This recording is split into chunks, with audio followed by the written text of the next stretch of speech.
The recorded history of Haiti began in 1492, when the European captain and explorer Christopher Columbus landed on a large island in the region of the western Atlantic Ocean that later came to be known as the Caribbean. The western portion of the island of Hispaniola, where Haiti is situated, was inhabited by the Taino and Arawakan people, who called their island Haiti. The island was promptly claimed for the Spanish crown, where it was named La Isla Española, the Spanish island, later Latinized to Hispaniola. By the early 17th century, the French had built a settlement on the west of Hispaniola and called it Saint Domingue.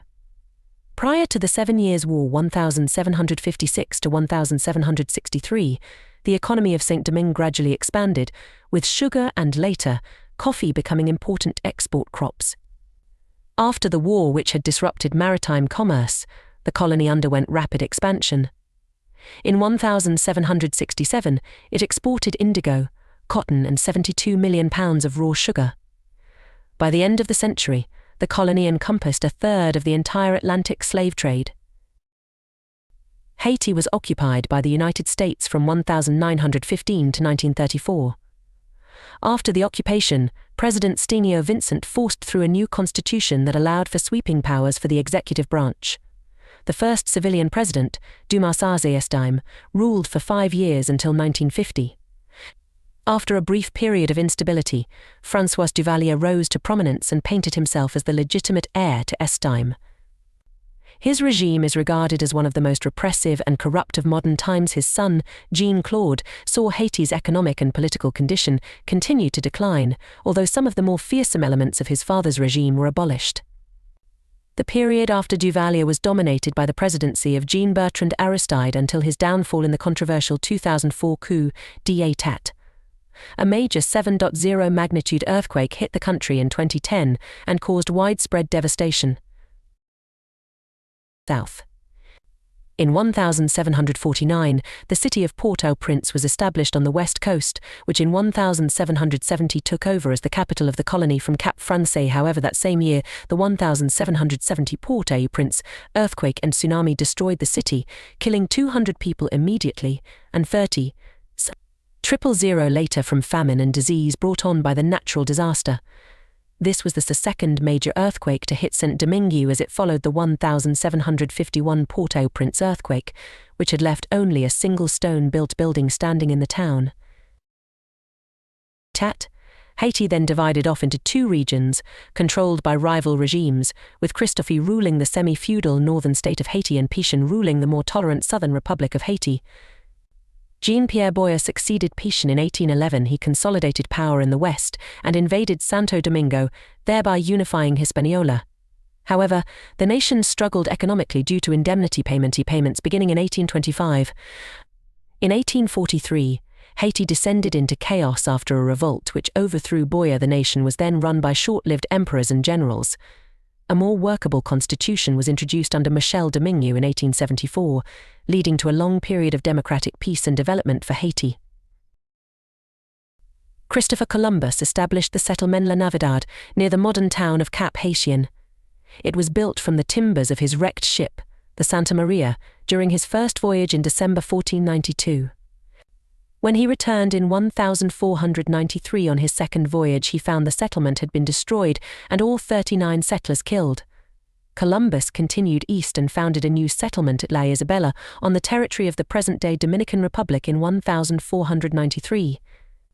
The capital of the colony was moved to Santo Domingo in 1496 on the southwest coast of the island, also in the territory of the present-day Dominican Republic. The Spanish returned to western Hispaniola in 1502, establishing a settlement at Yaguana, near modern-day Leogane. A second settlement was established on the north coast in 1504 called Puerto Real, near modern Fort Liberté, which in 1578 was relocated to a nearby site and renamed Bayaja.123. Following the arrival of Europeans, La Hispaniola's indigenous Taino population was nearly extinguished, in possibly the worst case of depopulation in the Americas. A commonly accepted hypothesis attributes the high mortality of this colony in part to European diseases to which the natives had no immunity. There is still heated debate over the population of Taino people on the island of Hispaniola in 1492, just prior to European arrival, but estimates range from no more than a few tens of thousands. According to a 2020 genetic analysis, 45 to upwards of 750,000. 000.6 The Taino population declined by up to 95% in the century after the Spanish arrival, 789-10, to a few thousand left. 9/11 Many authors have described the treatment of the Taino in Hispaniola under the Spanish Empire as genocide. 1213. A small number of Tainos were able to survive and set up villages elsewhere. Spanish interest in Hispaniola began to wane in the 1520s, as more lucrative gold and silver deposits were found in Mexico and South America. Thereafter, the population of Spanish Hispaniola grew at a slow pace. Citation needed. The settlement of Yaguana was burnt to the ground 3 times in its just over a century-long existence as a Spanish settlement, first by French pirates in 1543, again on 27th May 1592. By a 110-strong landing party from a 4-ship English naval squadron, led by Christopher Newport in his flagship Golden Dragon, who destroyed all 150 houses in the settlement, and finally by the Spanish themselves in 1605, for reasons set out below. 14. In 1595, the Spanish, frustrated by the 20-year rebellion of their Dutch subjects, closed their home ports to rebel shipping from the Netherlands, cutting them off from the critical salt supplies necessary for their herring industry. The Dutch responded by sourcing new salt supplies from Spanish America, where colonists were more than happy to trade. Large numbers of Dutch traders pirates joined their English and French brethren trading on the remote coasts of Hispaniola. In 1605, Spain was infuriated that Spanish settlements on the northern and western coasts of the island persisted in carrying out large-scale and illegal trade with the Dutch, who were at that time fighting a war of independence against Spain in Europe, and the English, a very recent enemy state, and so decided to forcibly resettle their inhabitants closer to the city of Santo Domingo. 15 This action, known as the Devastaciones de Osorio, proved disastrous for the colonists. More than half of the resettled colonists died of starvation or disease, over 100,000 cattle were abandoned, and many slaves escaped. 16. This Spanish action was counterproductive as English, Dutch, and French pirates were now free to establish bases on the island's abandoned northern and western coasts, where wild cattle were now plentiful and free. In 1697, after decades of fighting over the territory, the Spanish ceded the western part of the island to French, who henceforth called it Saint Domingue. Saint Domingue developed into a highly lucrative colony for France. Its economy was based on a labor-intensive sugar industry, which depended on vast numbers of West African slaves. Meanwhile, the situation on the Spanish part of the island deteriorated. The entire Spanish Empire sank into a deep economic crisis, and Santo Domingo was in addition struck by earthquakes, hurricanes, and a shrinking population.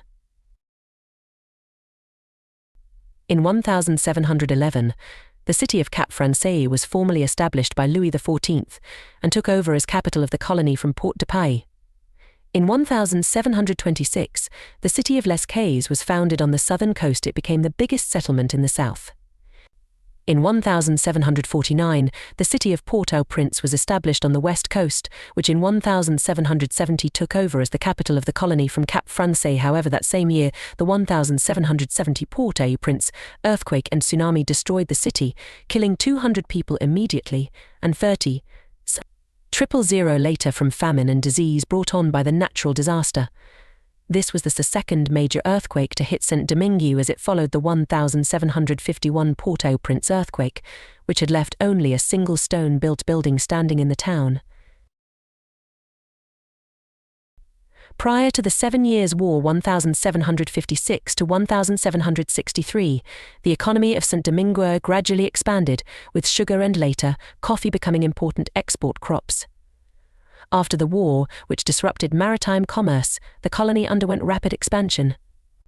In 1767, it exported £72 million of raw sugar and £51 million of refined sugar, £1 million of indigo, and £2 million of cotton. 19 Saint Domingue became known as the Pearl of the Antilles, the richest colony in the 18th century French Empire. By the 1780s, Saint Domingue produced about 40% of all the sugar and 60% of all the coffee consumed in Europe. This single colony, roughly the size of Hawaii or Belgium, produced more sugar and coffee than all of Britain's West Indian colonies combined. In the second half of the 1780s, Saint Domingue accounted for a third of the entire Atlantic slave trade. The population of the African slaves imported for these plantations is estimated to have been 790,000. Between 1764 and 1771, the average importation of slaves varied between 10,000 and 15,000 and 15,000, by 1786 about 28,000, and from 1787 onward, the colony received more than 40,000 West African slaves a year. However, the inability to maintain slave numbers without constant resupply from Central and West Africa meant the slave population, by 1789, totaled 500,000. This was ruled over by a white population that by 1789 numbered only 32,020 at all times. A majority of slaves in the colony were African-born. As the brutal conditions of slavery prevented the population from experiencing growth through natural increase. 21 African culture thus remained strong among slaves to the end of French rule, in particular the folk religion of Vaudou, which commingled Catholic liturgy and ritual with the beliefs and practices of Guinea, Congo and Benin. 22. To govern slavery, in 1685 Louis XIV enacted the Code Noir, which accorded certain human rights to slaves and responsibilities to the master, who was obliged to feed, clothe, and provide for the general well-being of their slaves. The Code Noir also sanctioned corporal punishment, allowing masters to employ brutal methods to instill in their slaves the necessary docility, while ignoring provisions intended to regulate the administration of punishments. A passage from Henry Christophe's personal secretary, who lived more than half his life as a slave, describes the crimes perpetrated against the slaves of Saint Domingue by their French masters. Have they not hung up men with heads downward, drowned them in sacks, crucified them on planks, buried them alive, crushed them in mortars? Have they not forced them to eat excrement? And, having flayed them with the lash, have they not cast them alive to be devoured by worms, or onto anthills, or lashed them to stakes in the swamp to be devoured by mosquitoes? Have they not thrown them into boiling cauldrons of cane syrup? Have they not put men and women inside barrels studded with spikes and rolled them down mountainsides into the abyss? Have they not consigned these miserable blacks to man-eating dogs until the latter, sated by human flesh, left the mangled victims to be finished off with bayonet and poniard? 23.